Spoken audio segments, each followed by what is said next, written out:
बच्चों चलते हैं मेंटल मैथ क्लास 9th के नेक्स्ट पार्ट पर। मैं हूं हरी सर और आप सभी बच्चे देख रहे हैं आपका अपना यूट्यूब चैनल चलो कदम बढ़ाए।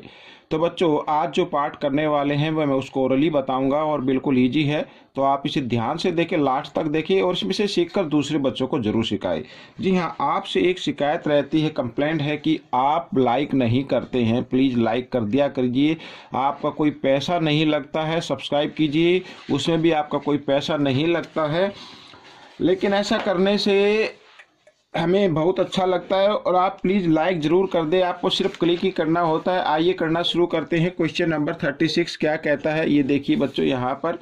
तो क्वेश्चन नंबर 36 लिखा है, देखो, if one angle of a triangle is equal to the sum of other two angle then what type of triangle is it.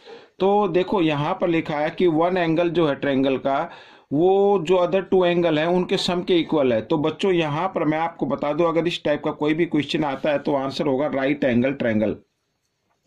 ठीक है, क्या होगा? Right angle triangle. तो यहाँ पर मैं लिख देता हूं,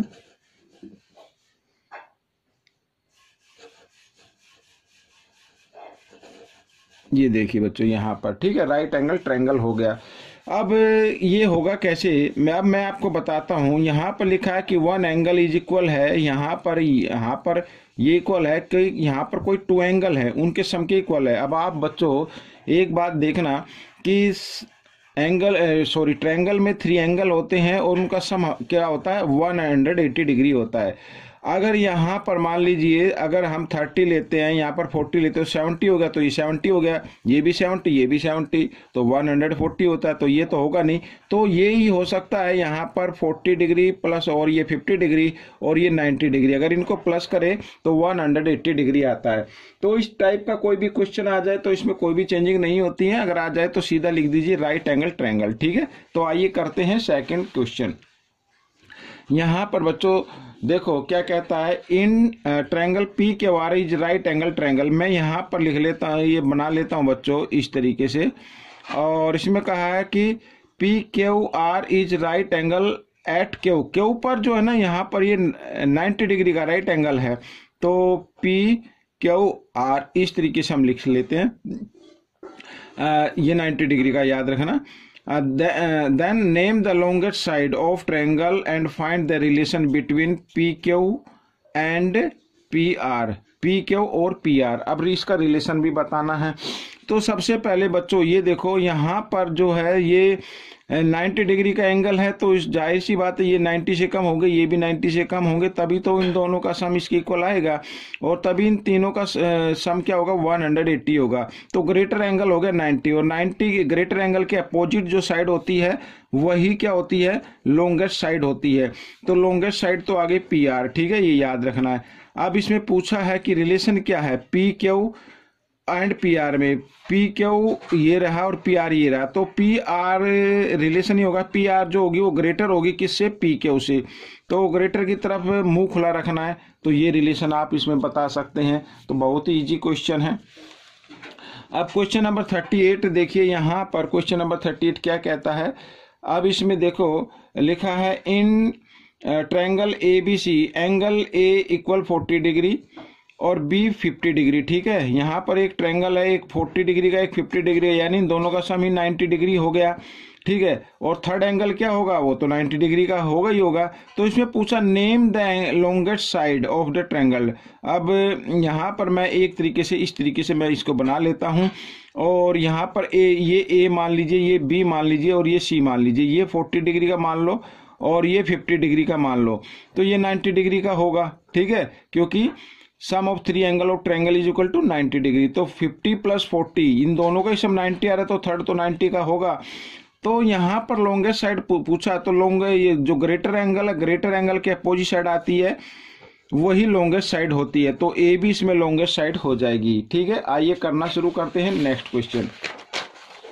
अब यहाँ पर नेक्स्ट क्वेश्चन में भी देखो बच्चों क्या कहा है, इसको देख लेते हैं। यहाँ पर कहता है What is the ratio in which centroid of a triangle divides each median? यहाँ पर बच्चों एक चीज याद रखनी है, ये जैसे मैं यहाँ पर ये बनाता हूँ, ठीक है, ये मेडियन होगी। मेडियन जो होती है अपोजिट साइड को बाइसेक्ट कर देती है, याद रखना। और ये इस तरीके से, और ये मेडियन हो गई इधर ये।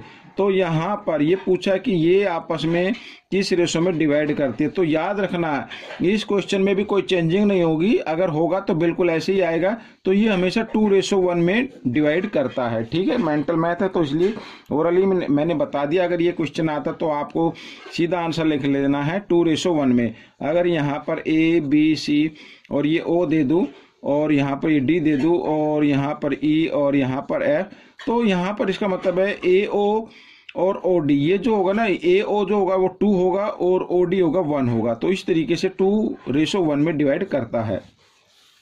आइए करते हैं नेक्स्ट क्वेश्चन। तो यहाँ पर the ratio between the base angle and vertical angle of N isosceles triangle. तो यहाँ पर आइसोसेलेस ट्रायंगल बना लेते हैं इस तरीके से। ये A B और C इस तरीके से हो गया। अब इसमें कहा है कि बेस एंगल, ये बेस एंगल है, the ratio between the base angle, पहले बेस एंगल गिवन है तो ये बेस एंगल हो गया, ये 5 है तो 5 मान लीजिए, और एंड वर्टिकल एंगल ये माना जाएगा बच्चों, तो ये इसको 2 मान लेते हैं। और फिर लिखा find all the angles of triangle. तो देखो ये आइसोसेलेस ट्रायंगल है तो इसके अपोजिट एंगल भी इक्वल होते हैं, तो ये 5 है तो ये भी 5 हो जाएगा। अब मैं शॉर्ट ट्रिक से आपको बता रहा हूँ, अगर हम इन तीनों को प्लस कर देते हैं इस तरीके से, ठीक है, तो इन तीनों का सम किसके इक्वल आना चाहिए, 180 के इक्वल आना चाहिए। तो आपको करना क्या है बच्चों, मैं आपको बताता हूं।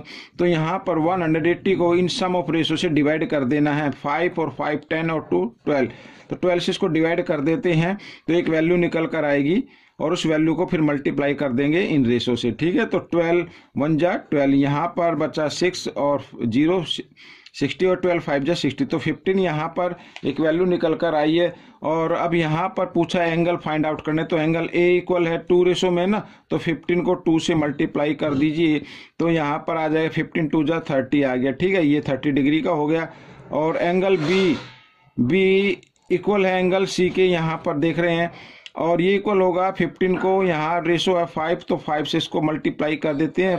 15 5 जा होता है 75, तो 75 डिग्री का आ गया। और यहाँ पर यानी B भी 75 डिग्री का है और C भी 75 डिग्री का है। तो बच्चों ये पार्ट आपका कंप्लीट हो चुका है। आपको ये पार्ट कैसा लगा मुझे जरूर बताएं, और इसमें से सीखकर दूसरे बच्चों को जरूर सिखाएं। मिलेंगे नेक्स्ट पार्ट में। Till then keep watching this video and thanks for it.